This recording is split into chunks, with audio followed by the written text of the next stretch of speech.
Bien. Hoy en la última clase vamos a ver un tema que yo creo que, si bien se toca por encima en todas las materias, no terminamos nunca de darle una presentación formal, así que esta va a ser la única. El otro tema que no vemos tampoco en la carrera es el tema de ciberseguridad, que también, que sí, que se dice una cosa, se dice otra, pero nunca profundizamos demasiado en eso, ¿no?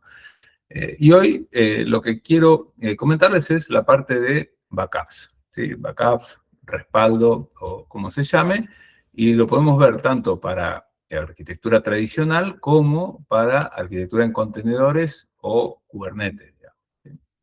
Eh, entonces, ¿por qué hacemos backups? ¿Sí? Yo sé que ustedes hasta ahora, si no han trabajado en una empresa y no han tenido a cargo sistemas así que den servicio a varios usuarios, por ahí no se ponen a pensar en los backups, ¿sí? Pero bueno, es muy, muy importante. ¿Por qué? Porque las cosas fallan, ¿sí? Las cosas se rompen, las cosas se borran sin querer, pasa un montón de todo ese tipo de inconvenientes en el día a día. Y más si ustedes trabajan con un grupo grande de gente. Porque a veces el fallo no viene del técnico o de la persona que está a cargo de la plataforma, ¿sí? El fallo puede venir tan simple como de un usuario que borró algo sin querer, ¿sí? Entonces, como las cosas fallan y se rompen, ¿sí? ¿Qué nos va a hacer falta? Bueno, ponemos alta disponibilidad, ponemos tolerancia a fallos, ¿no? Replicamos 3 veces los servidores, todo lo que quieran. Pero desastres siempre van a ocurrir. Y vamos a tener estos backups que son el último recurso para la protección de los datos, ¿tá? El backup no es archivar algo porque sí, ¿sí? El backup es un plan de contingencia o un plan de recuperación ante desastres, como les decía, pero también a veces ante descuidos o errores de negocio. Todas esas cosas pueden pasar, ¿tá? Entonces, siempre el backup nos va a salvar, o por lo menos nos va a cubrir buena parte de los fallos y los errores, ¿sí? Ustedes, si quieren, me cortan, me preguntan, me dicen, opinan y demás, ¿sí? Eh, en el tema de la recuperación y de los backups, siempre tengan en cuenta que obviamente hay límites, y yo no puedo estar haciendo backup todo el tiempo de todo. Eh, si bien cuando hablamos de alta disponibilidad y demás, hablábamos de replicar en tiempo real, bueno, eso es otra cosa. Y esto es algo que yo cada tanto paro, me paro en un punto de cómo están los datos y los copio todos a otro lugar para tenerlos guardados por si acaso, ¿tá? Entonces, eso no lo puedo estar haciendo todo el tiempo, ¿sí? Y se habla siempre de 2 puntos, ¿sí? El RPO y el RTO, que dice ahí, que no es la revisión técnica del auto. El RPO es el punto de recuperación objetivo, digamos, ¿no? ¿Qué punto, ¿sí? ¿Qué datos estoy dispuesto a perder a partir del punto en el que hice el respaldo, digamos? ¿Eh? Eso se mide en tiempo, porque yo no sé cuántos datos se van a modificar en ese tiempo, y entonces normalmente yo lo que voy a decir es horas o días, sería el peor de los casos, ¿sí? Y voy a decir, bueno, ¿cuánto estoy dispuesto a perder? ¿Cuántas modificaciones estoy dispuesto a perder? ¿Eh? Yo, la verdad, con tiempos, como dice ahí, RPO de 4 horas, nunca trabajé, siempre trabajé con 24. O sea, un día. Y bueno, los backups se hacen a la noche, nunca tuve yo plataformas demasiado críticas ni demasiado hardware disponible como para estar haciendo el backup todo el tiempo. Porque ustedes, ahora vamos a seguir avanzando, pero normalmente el backup ustedes se lo llevan afuera, ¿no? A otro lugar. Entonces necesitan hardware y necesitan red, ¿no? Tienen que tener buen ancho de banda para enviar esos datos y tienen que tener también espacio en algún tipo de almacenamiento para guardar esos datos, ¿no? Yo típicamente lo he hecho por las noches y bueno, las modificaciones del último día se perderán, ¿sí? O sea, imagínense ustedes que el backup se hace a la 1 de la mañana y se les prende fuego el data center a las 12:30 de la noche, bueno, todo, desde la 1 de la mañana del día anterior hasta las 12:30 de la noche, se perdió todo, ¿sí? Y, bien, entonces ese es el punto de recuperación, y después está el tiempo de recuperación, que es lo que yo voy a tardar en recuperar el servicio después del fallo. Es la velocidad que yo voy a necesitar del hardware y el procedimiento de volver a tener la plataforma arriba, para que todo funcione. Obviamente, si yo estoy copiando todo en una plataforma exactamente igual que tengo en otro lado, se prende fuego esta y bueno, la otra la enciendo y está casi de inmediato en funcionamiento. ¿Sí? Yo eso sí que lo he visto en bancos y en empresas de seguros que tenían dos sitios y nada, sí. Cada tanto, de hecho, hacían la prueba de bajar el principal y que el otro empiece a funcionar. Eh, pero bueno, lo típico no es eso, ¿no? Lo típico es que si se hace un backup a cintas o a disco, bueno, recuperar todo tarda un tiempo yo de copiar los datos al servidor, a un servidor nuevo, arrancarlo. ¿Sí? Ahí dependerá también, otra vez, del presupuesto que tengan, de los requisitos que tengan de negocio y de lo que estén dispuestos a gastar para esa recuperación. ¿Sí? Entonces, tengan en cuenta esto, ¿no? ¿Cuánto tiempo yo estoy dispuesto a perder y la velocidad con la que espero estar de vuelta en funcionamiento? ¿Sí? Entonces, durante la clase de hoy vamos a ver varias cosas con respecto al backup. El backup no es simplemente me guardé este archivo en Google Drive. ¿Sí? Vamos a entender todas las implicaciones legales que tienen, las regulaciones que hay con respecto a retención de datos.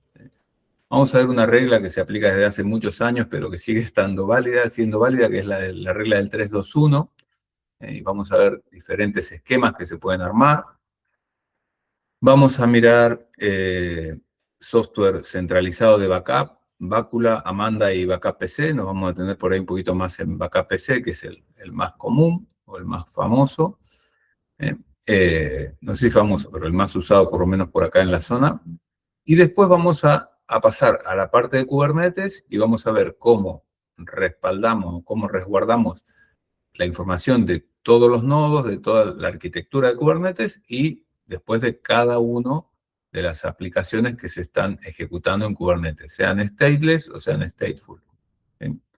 Entonces, vamos con la clase, ¿sí? La dividí en unos bloques así, ¿no? Con fundamentos y estrategias de respaldo tradicional, los sistemas centralizados, que les decía, ¿no? Bacula, Amanda y BackupPC.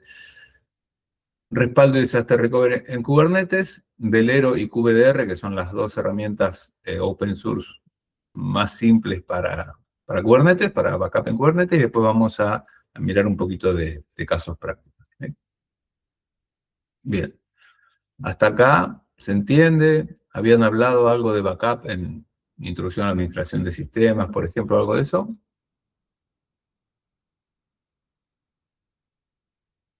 ¿No? ¿Ya se fueron? Sí, Ramiro, se ha visto bastante. Hemos visto. Sí, Andrés, decime, contame. No, que recuerdo, yo también sabía de antes, pero recuerdo de en varias materias haber tocado el tema de backup. La regla del No me 3-2-1. pregunte en cuál, porque tengo un quilombo de materias, pero lo hemos visto, sí. La regla del 3-2-1, por ejemplo, ¿le suena de algo o no le suena? A mí no, No. profe. Claro, por eso, porque backup, normalmente hablamos de eso, ¿no? De copiar archivos, ¿no? Rsync, SCP, ese tipo de cosas, pero no, normalmente no se habla formalmente de los backups. ¿Sí? Por eso les decía que son... Sí, yo sé que es en relación a la cantidad de copias que Sí, hay que hacer. exacto. 3 copias en 2 medios diferentes, una por lo menos afuera del lugar. Lejos. La regla de 3-2. Sí, Claro, ahora me acordé con Corujo hemos hablado de eso. De tener siempre un backup fuera en otra, a varios kilómetros de distancia del edificio principal, digamos. exacto. Eso lo hemos visto. Bueno, está bien. Si ahí dice Denis que de la parte legal no, eso es interesante también tenerlo en cuenta porque casi nadie lo tiene en cuenta a ese tema. ¿sí? Entonces, bueno, vamos a arrancar entonces por los fundamentos básicos y, bueno, el respaldo o el backup tradicional. Temas legales, que ahí decía justo Denis que no hemos hablado. Los temas legales tienen que ver principalmente con dos ramas. Uno que aplica a todo el mundo, que es la Ley de Protección de Datos. En Argentina es la 25326. En Europa, GDPR en inglés, pero es la Ley de Protección de Datos, también se llama en España. Ley orgánica o algo así, LOPD creo que se llama. Que nada, o sea, ahí principalmente lo que tiene que ver, ahí es que yo estoy haciendo backup, supónganse ustedes, de una base de datos, de una historia clínica, por decir las cosas más sensibles, y no puedo dejar esos datos copiados en una nube de Amazon que en algún momento alguien me puede hackear. O no puedo tampoco bajarlo eso a un disco duro o a una cinta y mandarlo a un almacén y que esté ahí alegremente como para que alguien lo agarre y lo lea. Entonces, ahí, ¿sí? Todo eso debería estar cifrado, como dice ahí, por la Ley de Protección de Datos, cifrado obligatorio de los backups, tanto en tránsito como en reposo. O sea, si yo lo voy a transmitir por red a algún lado, debería ir cifrado, pues más que obvio, pero también en el lugar en el que se almacena, en el disco, en el almacenamiento de Amazon, Amazon digo por decir un nombre, o donde ustedes hayan comprado el almacenamiento, tiene que estar cifrado, ¿sí? Los discos, las cintas, todo debería estar encriptado eso. No puede quedar en abierto. ¿Ah? Esa es una parte legal que aplica a todo el mundo. Después, para algunas empresas particulares o algunos rubros particulares hay que informarse porque existen obligaciones para poder tener la licencia para operar, digamos, ¿no? Como les decía, la banca, seguros, todos esos tienen obligaciones. Porque imagínense, ustedes no pueden perder cuánta plata tiene un cliente así como así, o qué seguro tiene, cuánto pagó y demás, ¿sí? Entonces ahí hay todo lo que está relacionado con dinero y finanzas, tienen obligaciones que cumplir. ¿Tá? Pero la de protección de datos la tienen que cumplir siempre. Aunque trabajen ustedes en el registro civil, que capaz que hay 10 personas, ¿sí? La tienen que cumplir. No pueden estar haciendo backups en abierto de todo. ¿Eh? Tampoco pueden estar haciendo, en principio, backups de las PCs de los empleados y tener cuestiones privadas de los usuarios, ¿sí? Pero bueno, eso ya es otro tema. Organismo que regule en Argentina. Lorenzo, bueno, ahí hablé, me tenés que revisar la propuesta, si está desaprobada.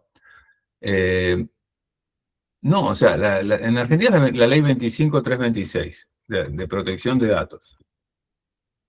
¿Sí?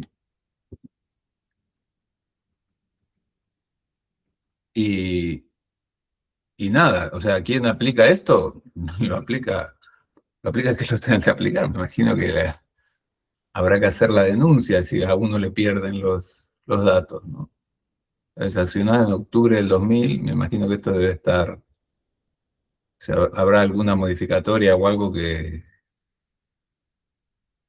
lo adapte un poco más, ¿sí? Pero ven que hay cuestiones específicas con datos relativos a la salud, ¿sí? Seguridad de los datos, bueno. Y la ley la aplica a todo el Estado, digamos, ¿sí? Mm. Claro que todo el tiempo se están filtrando datos, pero es porque precisamente la mayoría de la gente no tiene en cuenta este tema, ¿no? Los backups no se están cifrando. Bueno, además de que se cifran con claves inseguras o un montón de cuestiones que no se tiene el debido cuidado. Entonces, ese es el primer punto que les recomiendo siempre, que si trabajan en algún lugar, tengan cuidado. Incluso si ustedes le dan una máquina a un usuario, deberían decirle que no tenga en la máquina del trabajo información personal, punto uno, porque todo el mundo termina usándola para entrar al banco, para guardar fotos de los hijos y qué sé yo, y eso también se puede filtrar. Y después que si tienen información profesional que es sensible, tendrían que tenerla también de alguna manera cifrada en la máquina. Yo me he encontrado con más de un técnico de soporte que se hacía las copias de las fotos de una... Lamentablemente todos sabemos que normalmente es del hombre hacia la mujer, ¿no? O sea, de alguna chica y las tenía después guardadas. Bueno,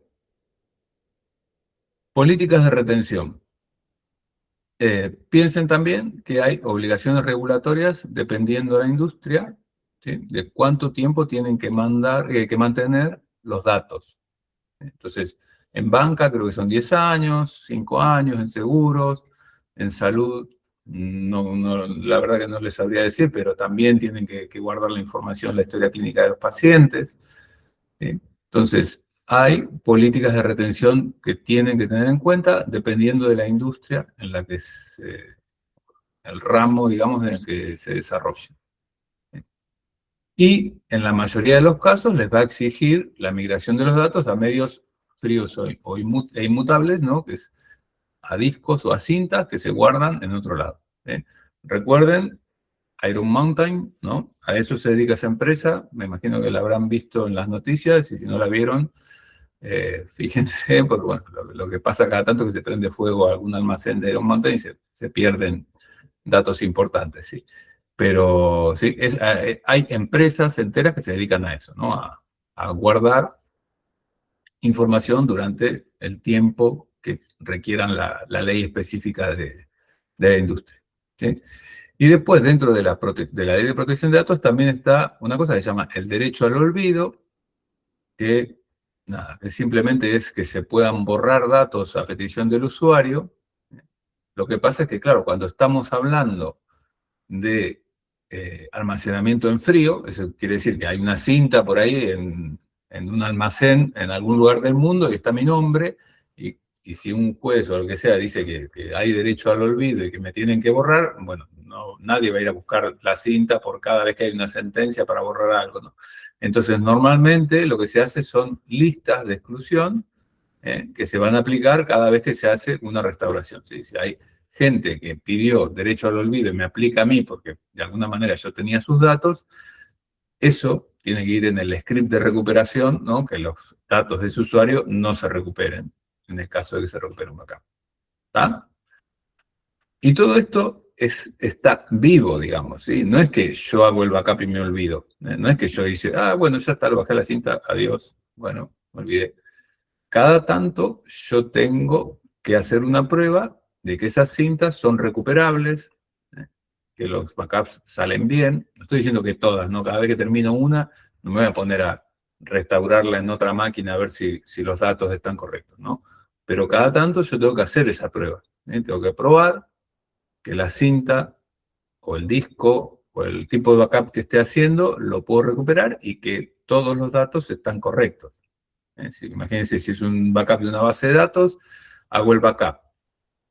Hago un backup diario o un backup semanal. ¿Sí? Cada 10 backups, uno lo restauro en un sistema de pruebas para ver que ese sistema levante y que estén todos los datos ahí. ¿Se entiende? O sea, no es que esto, bueno, ya está, lo puse una vez y listo. ¿Sí? Porque me he encontrado más de una vez que alguien estaba tranquilo de que se estaban haciendo los backups y cuando vas a ver, hace 2 meses que no se hacen los backups. O porque no hay espacio en disco, o porque se rompió la red, o por, no sé. Nadie se da cuenta que el sistema backup está dejando errores de logs en algún lado que nadie mira y ya está. No hay reglas fijas, ¿sí? Cada uno tiene que, dependiendo de la criticidad de los backups y demás, tiene que hacer un protocolo de cómo se hacen los backups. Estas son una de las cosas que tienen que tener en cuenta. O sea, esto del tema de la protección de datos es una de las cosas. Y después, bueno, las políticas de retención que le exija su rama de la industria, digamos, ¿sí? Y después, está esta otra regla también, que es una regla que, como les decía, yo conozco por lo menos desde hace como 30 años y que sigue aplicando, sigue siendo aplicable, ¿sí? Que es la regla del 3-2-1. Entonces, también, dependiendo de esto, también va a ser cada cuánto tienen que probar el backup, ¿sí? ¿Por qué? Porque la regla del 3-2-1 nos dice que tengo que tener 3 copias de los datos. La copia activa, que es la que está en producción, y al menos 2 copias más, ¿está? Que podrían tener, por ejemplo, un servidor al lado que solamente esté copiando en disco con DRBD, una cosa así, y después le falta la tercera copia que en el Google Drive, por decir a lo bestia, ¿sí? Ahí ya estarían contando con las 3 copias, para algo muy básico, muy simple para su casa, digamos, ¿sí? Después, de las 3 copias además le dice 2 medios diferentes, ¿eh? Que 2 medios diferentes los estaría cumpliendo, ¿sí? Porque tengo un medio que es disco, para el disco principal y el DRBD, y después el Google Drive, que es en la red, digamos, ¿sí? O sea, son 2 discos locales más un disco remoto. Típicamente, el tercero era cinta, ¿sí? Ahora, la verdad que cinta ya no es muy común, pero bueno, se podría usar, ¿sí? O como dice acá, bueno, almacenamiento de red o almacenamiento de objetos, ¿sí? Y también les dije lo del Google Drive porque siempre se recomienda una copia fuera del sitio donde están los datos principales, digamos, ¿sí? Entonces, una copia ustedes la deberían sacar de su edificio, ¿sí? O sea, no es lo mismo tener o sea, un disco, otro con DRBD y en el rack de al lado un Nextcloud y hacer la copia ahí. Porque al final están las 3 en el mismo edificio, en la misma sala, se les rompe el aire acondicionado, se prenden fuego los 3 servidores, los 2 servidores o los 3 y se quedan sin copia de seguridad. Entonces, siempre se pide una copia fuera del sitio. Yo esto ya lo he dicho 50 veces, ¿sí? En banca, en España eran 50 kilómetros de distancia, porque hay terremotos, incendios, inundaciones, y todo eso, si ustedes lo ponen a 2 cuadras, están casi en la misma, ¿sí? Entonces, otro de los temas importantes a tener en cuenta. 3-2-1, 3 copias de los datos en 2 medios diferentes, y una de la copia tiene que estar afuera del sitio principal, ¿sí? Y los medios de almacenamiento, ¿sí? Porque les dije 3 medios diferentes. ¿Cuáles son los medios? El medio tradicional y por excelencia para backup son las cintas magnéticas. El coste por terabyte es bajísimo, ¿sí? Duran muchísimo tiempo, es muy difícil romper las cintas, no son como las cintas. ¿Quién tiene mi edad? Mi edad no tiene nadie, pero alguien tiene 30 años como para acordarse de los cassettes, ¿sí? No son como las cintas de los cassettes, aguantan más, ¿eh? Y además, como yo los saco de la máquina, digamos, son inmunes a los ciberataques, digamos, ¿sí? O sea, al principio yo la cinta la saco y la llevo, la guardo en un almacén, en un gabinete, ¿sí? Entonces, eso en principio no va a sufrir ataques, ¿sí? Las contras de las cintas, bueno, es un acceso secuencial, ¿no? Porque esto, yo si quiero buscar un dato, tengo que pasar la cinta hasta encontrarlo, ¿eh? Requiere bibliotecas físicas, o sea, un armatoste. Bueno, a veces, si no es automático, yo lo puedo tener en una sola lectora de cinta y la voy cambiando a mano, pero bueno, ¿eh? Y el hardware de lectoras de cintas no es muy barato, que digamos, ¿sí? Las cintas en sí son baratas, pero ¿sí? Y para que me crean que esto todavía existe, no crean que me lo estoy inventando, ¿sí? Cintas de correr no, cintas de backup. Ven, que existe, fíjense que una cinta de 6 teras, por ejemplo, 73.000 pesos. Un disco de 6 teras es mucho más caro. Es más, ahí acá tienen una de 6 por menos. Esta cinta no sé qué tendrá de especial porque es chiquita y cara. Pero ven que hay cintas de 30 teras, por ejemplo. 30 teras por 180.000 pesos. Entonces, esto existe. Yo las que he usado son de este estilo. ¿Y tiene alguna desventaja usar la cinta, profe? ¿Ventaja? Desventaja. Ah, desventaja. Sí, lo que les decía acá, o sea, ¿Cuáles son las desventajas? El acceso es secuencial y es lento. O sea, ustedes tienen una cinta, imagínate, de 30 teras y están buscando un archivo de 2 megas. Y bueno, como te haya quedado al final de la cinta, tenés que recorrerte los 30 teras hasta encontrar el archivo. Claro. Y por ejemplo, ¿es sensible al magnetismo o cosas así? Sí, sí, pero no son tan débiles, ¿eh? Yo por lo menos las he guardado. Por eso la duración de las cintas es 30 años, o sea, y acá hay pruebas, digamos, ¿sí? Hay cintas que se han guardado durante 30 años. Todavía SSD, por ejemplo, no creo que nadie haya guardado un SSD 30 años, porque hace 30 años no existían. Pero las cintas existen desde hace un montón de tiempo. ¿Sí? Entonces, a ver, son lentas, vas a tener que comprarte una lectora de cintas que no todo el mundo tiene. Hay robots para lectoras de cintas que las van cambiando a mano, o sea, para no estar haciéndolo a mano y las buscan. Pero bueno, requiere mantenimiento. Sí. Yo, la verdad que las he visto, es algo que hace mucho que no uso. Pero existen, y ya les digo, si miran que una cinta de 30 teras sale 180.000 pesos, el precio por tera es regalado. Y para industrias donde necesitan hacerlo, bueno, tendrán que, necesitan hacer los backups estos afuera, y bueno, puede ser una solución barata, digamos. ¿Sí? Ya les digo, yo he visto de estas, fíjense que son viejas estas, por eso las capacidades son, he manejado de estas. Lo más difícil es que hay que etiquetarlas, porque si no, uno nunca se acuerda dónde está el backup del año pasado, tal cosa. ¿No? Cuando te vienen a pedir, no, pues un archivo de una vez que hicimos un plano de no sé qué, y está en la cinta que vayan a saber cuál es. Bien, eso con respecto a las cintas. ¿Sí? Después, lo más común, que es lo que más he usado yo últimamente, son discos mecánicos y SSDs. ¿Ah? Que pueden estar instalados en una NAS, en un NAS o en una SAN, ¿sí? Lo más económico son los NASes. Y bueno, acá la ventaja es que como es acceso aleatorio, es rápido, ¿sí? Es ideal si tenemos tiempos de recuperación bajos o exigentes, digamos, ¿sí?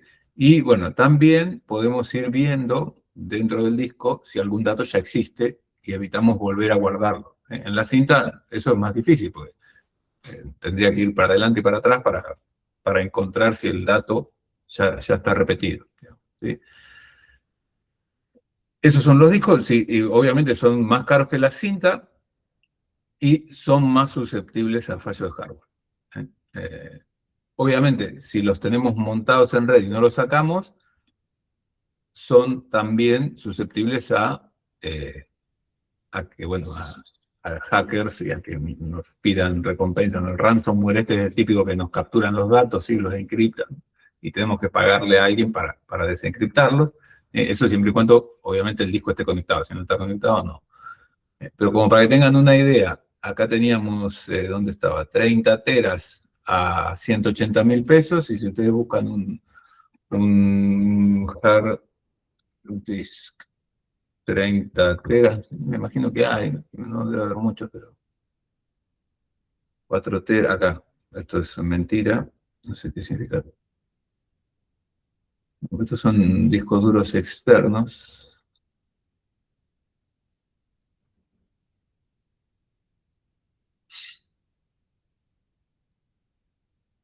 Lo de los 30 teras no me lo entiende.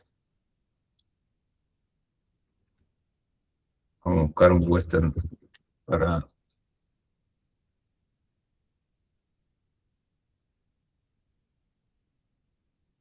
es un poco caro, pero fíjense, 14 teras no salen 170.000 pesos. ¿Sí?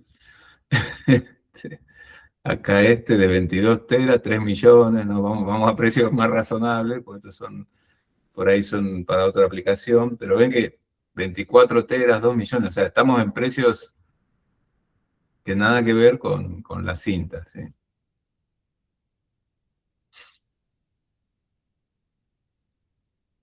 Bien, no sé si hubiera algún filtro acá, 12 teras o más. Y vamos a los más baratos de 12 teras o más. ¿Ven? Ahí está, ¿no? 12 teras, 550.000 pesos. Arrancamos en esos valores, ¿no? Para discos, 700.000 pesos, un disco de 12 teras. La cinta es muchísimo más económica. Y como se supone que yo no los voy a necesitar a los datos inmediatamente, se usan todavía.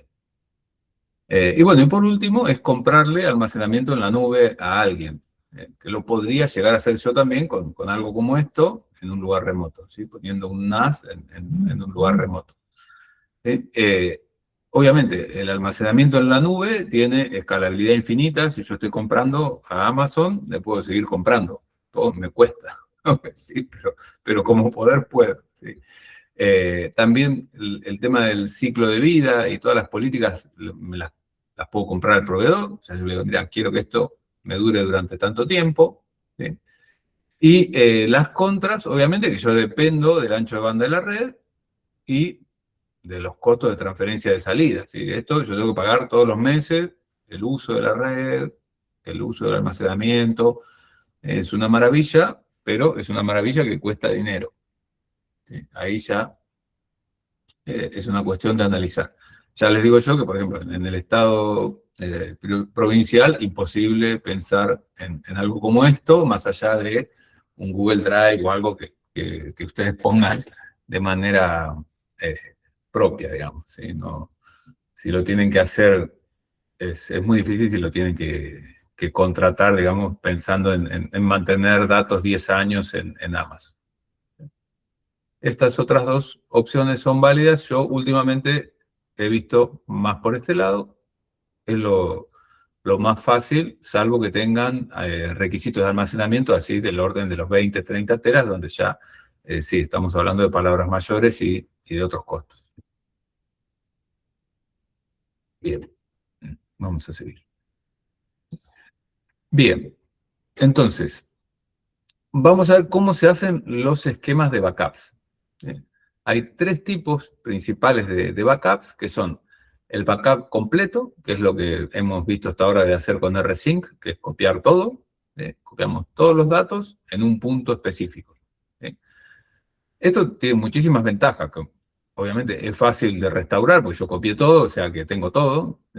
Y también es rápido de programar, digamos. Simplemente yo busco el backup donde está, el archivo .tar.gz o como sea que haya hecho el backup, a veces se copia directamente también, busco el archivo, lo recupero.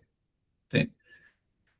¿Cuál es la desventaja de este tipo de backup, que son backup completos, que es copiar absolutamente todo? Es que tarda mucho tiempo en hacerse, o sea, tengo que copiar todos los datos, y si tengo, me ha pasado a mí en discos de 4 teras o de 6 teras, puede tardar así como 10, 12 horas, dependiendo de la velocidad de la red. Si el backup lo están haciendo afuera, puede tardar, o sea, afuera a otro servidor y demás, puede tardar mucho, ¿sí?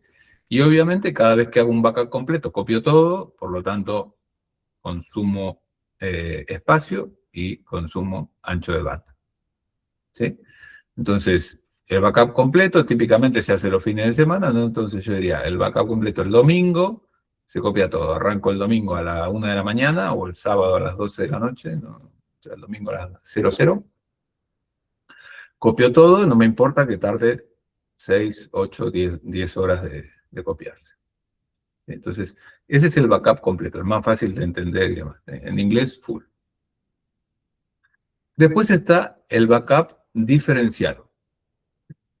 El backup diferencial solamente copia las modificaciones desde el último backup completo. Perdón. Entonces, ¿qué hace? ¿Sí? Supónganse, yo el domingo hice el completo. El lunes guardo los cambios del domingo al lunes, ¿sí? Desde el último completo hasta hoy. El martes a la noche guardo los cambios del domingo al martes, no del lunes, sino del domingo al martes. ¿Sí? O sea, la diferencia entre el completo y hoy. ¿Sí? Y a este lo borro o no, depende de las políticas que yo quiera. ¿Sí? Y el miércoles cambio todo del domingo al miércoles. Ya para el sábado, por ejemplo, mi diferencial va a ser grande, porque va a tener casi una semana. ¿Está? Entonces, Esto, piensen ustedes, tiene bastantes ventajas desde el punto de vista de la recuperación. No es tan rápido como el completo, pero sí es bastante rápido porque miro el diferencial y si el archivo no está acá, entonces porque está en el completo, ¿sí? O sea, si no se modificó, está en el completo. ¿Está? La restauración es rápida, ¿sí?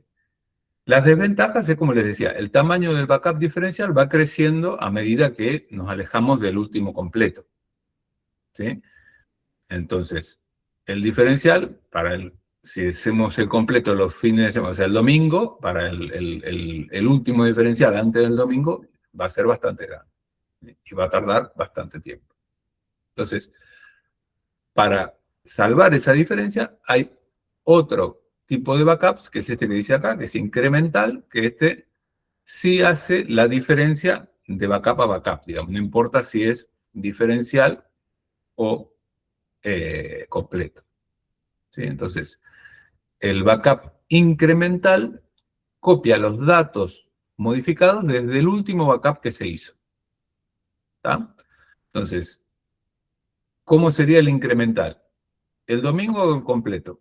El lunes, que son los cambios del lunes al domingo, en realidad este no es un incremental, este es un diferencial, ¿sí? Porque es las diferencias con el último completo. El martes no, el martes solamente guardo los cambios del lunes al martes, porque los del lunes al domingo ya los guardé acá, ¿sí? Y el miércoles, los cambios del miércoles al martes, y así. Entonces, estos se llamarían backup incrementales. A este se le dice incremental también, ¿sí? Aunque técnicamente, estrictamente sería diferencial. ¿Está? Bien, entonces, obviamente estos son mucho más rápidos que los diferenciales y que los completos. Los incrementales son más rápidos. Tenemos una ventana de backup muy corta y consumimos poco espacio y poca red para el almacenamiento. ¿Ah?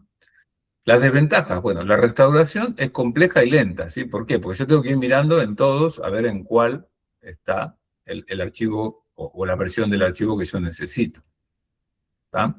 Tengo que aplicar, si quiero restaurar completo, tengo que aplicar todo completo y después ir cada una de las diferencias perdón, de los incrementos que tengo guardados.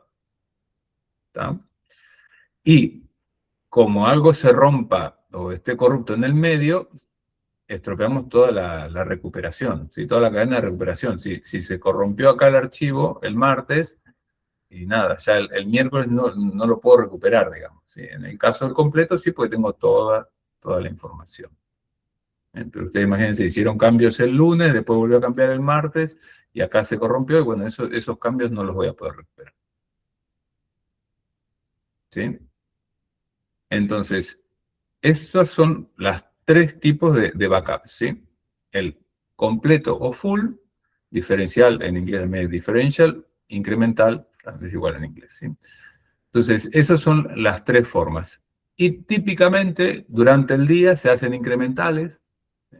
O durante la semana, y bueno, se puede poner un diferencial a mitad de semana, si quieren, por ejemplo, para estar más seguros, ¿sí? Va a depender mucho de la criticidad de los datos. Bien, entonces, como para que tengan así una tabla comparativa, ¿no? La velocidad de copia de un completo, de un full, es lenta, muy lenta.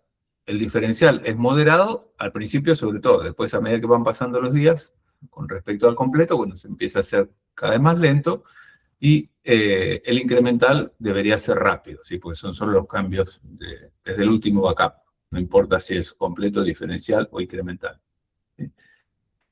La velocidad de restauración con un backup completo es rápida, pues simplemente lo vuelvo a copiar, digamos. En un diferencial lleva 2 pasos y en incremental tengo que ir aplicando todas las modificaciones. El espacio requerido del completo es alto, el diferencial es bajo, pero va creciendo con el tiempo, y en el incremental es mínimo. El riesgo de que algo falle con un backup completo es poco, ¿ah? En el diferencial es medio, porque bueno, tengo que tener el completo y el diferencial, ¿sí? Y en el backup incremental hay más riesgos de que haya fallas, ¿sí? Y los datos que se guardan, el completo es todo el sistema, ¿no? El diferencial, los cambios del último full, y en el incremental los cambios del último backup, no importa de qué tipo sea. Entonces, lo típico es hacer una combinación, ¿sí? Es muy raro que si tienen sistemas con muchos datos, hagan backup completos todos los días. No, no es común. Bien. ¿Alguna duda hasta acá con esto? No, profe, por ahora no.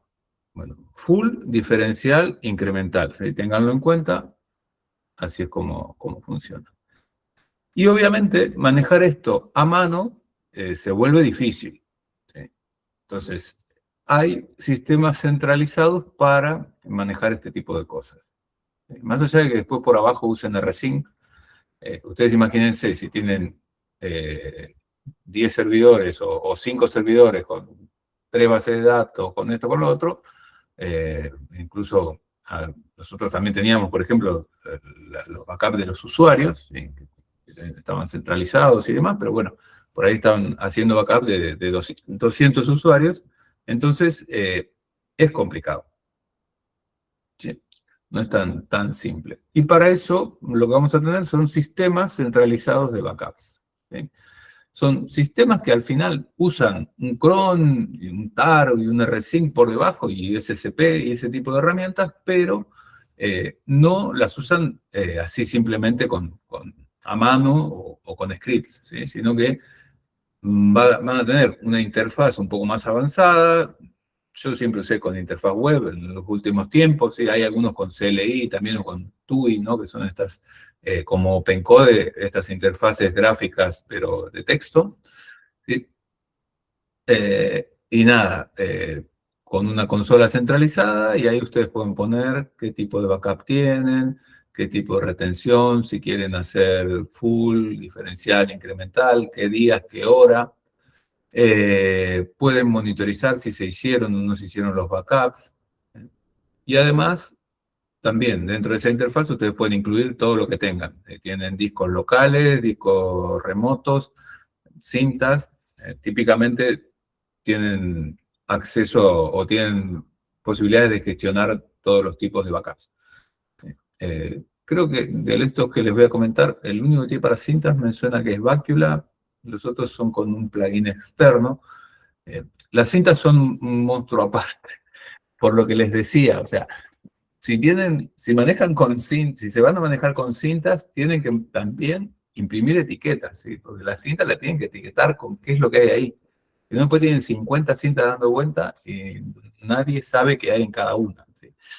Entonces, cuando se manejan sistemas de backup en cinta, requiere un poco más de cuidado. Cada tanto hay que ponerlas, sacarlas, ¿sí? Estar atentos a si se llenan.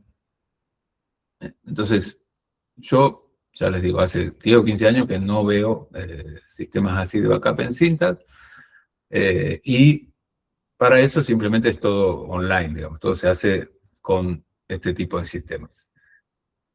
Este Bacula es uno. Yo les voy a mostrar dos que no usé nunca, que son Bacula y Amanda, y después nos detenemos en Backup PC. De todas formas, yo les dejo el enlace por si ustedes lo quieren ver. Este es uno de ellos. Esta es la versión gratuita. Tienen una versión también pagada. Pero ven que todos ven el tema de la encripción. Bueno, podrían también hacer backup de Kubernetes, Docker, ¿sí?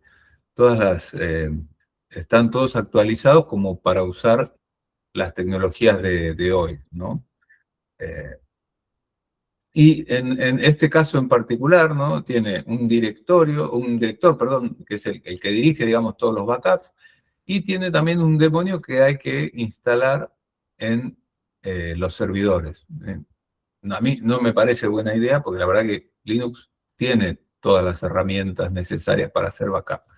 No sé para qué necesitas un agente, pero Bacula trabaja así, con un agente que hay que instalar, y después un demonio de almacenamiento que obviamente está donde se hace el backup. Como les decía, este es uno de los pocos que tiene soporte para cintas. Y nada, después obviamente tiene un catálogo con todos los backups para que ustedes puedan buscar. y encontrar dónde están los archivos con la fecha y demás. Tiene un CLI y si no, tiene una interfaz web. Yo no les recomiendo usar esto por CLI porque es bastante difícil. Este es otro que se llama Amanda. También Amanda Network Backup. Se puede descargar y también tiene una versión pagada que se llama Zamanda. Es interesante. Ya les digo, yo no lo he usado, se los dejo como para que tengan en cuenta. Lo bueno que tiene es que no usa un agente, sino que usa dump y tar directamente. No tiene ningún formato propietario ni nada raro, y funciona básicamente con cualquier herramienta estándar de Linux para hacer las copias y demás, ¿sí? También pueden ponerle de manera automática para que distribuya los días en los que va a hacer los backups completos y los diferenciales y los incrementales. Y también los va a distribuir. Si tienen mucho almacenamiento, ¿no? Les puede hacer una distribución de todos esos datos en los discos para que no se llenen. Y no se ocupe mucho la red tampoco. ¿Sí? Entonces, esos dos, ya les digo, yo no los he usado. Y este es el más común y es el que más he visto también instalado en los organismos acá por la zona, que se llama Backup PC.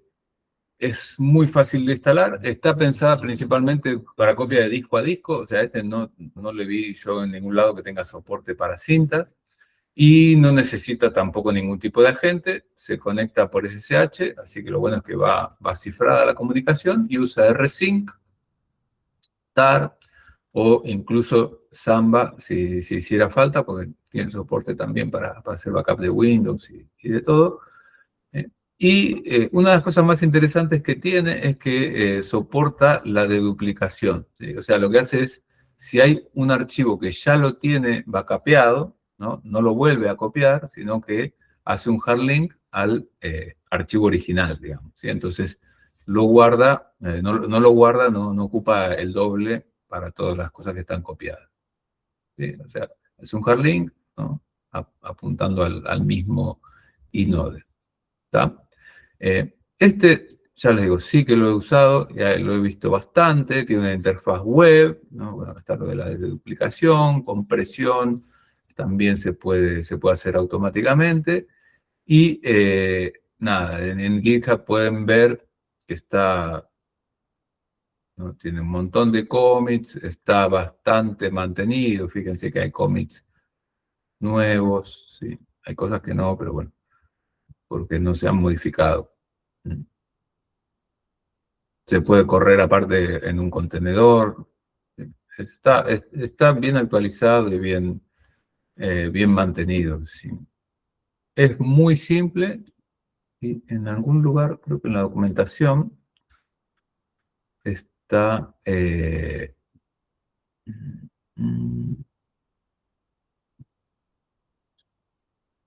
no está acá la interfaz web, pero en la interfaz ustedes lo que tienen básicamente son así las carpetas, como si fuese un navegador de archivos, van buscando, pueden buscar los backups por fecha y nada, cuando lo encuentran, lo eligen al archivo y le dicen o restaurar al almacenamiento original o lo pueden descargar.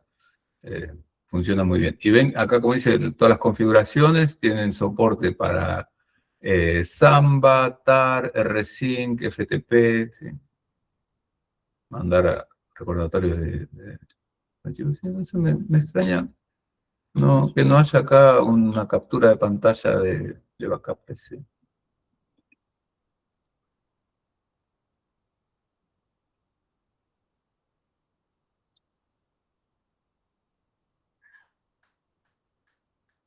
Bueno, esta es la pantalla principal, esta es medio vieja, fíjense el navegador, pero no crean que cambió mucho.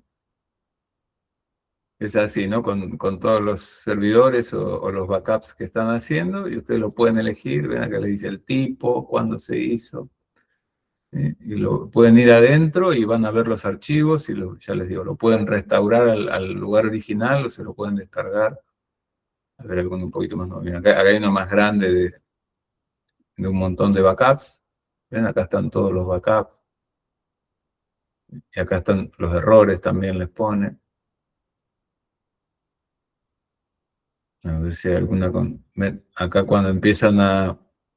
¿Ven? Si entran a un backup específico también. ¿No? Esto no se modificó demasiado. ¿Dónde está? ¿Es esta imagen de acá? Sí. ¿Ven? Cuando entran a un backup, acá están dentro de un backup, ¿no? Y acá están todos los archivos. Pueden elegirlo. El tamaño, la última vez que se modificó, fíjense que esto es del 2007, esta captura. No cambió demasiado. Bueno, tiene más herramientas, así, con los tiempos, tiene varias cosas, ¿sí? Como para ir viendo cómo funciona. Yo, la verdad, que no es el más avanzado, pero creo que para lo que se usa, por lo menos acá en la zona, es más que suficiente.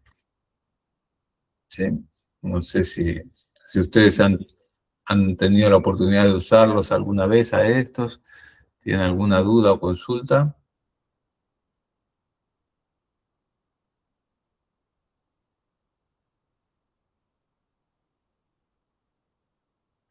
No. ¿Están o no están? Sí, profe. Bueno, Creo que alguna de esas herramientas ya la habíamos pisteado por encima. No me acuerdo si con Fabián o con alguien. bueno. Bueno, perfecto. Hacemos una pequeña pausa, si les parece, y seguimos en 5 minutos. ¿Parece bien? Dale, profe. Bueno.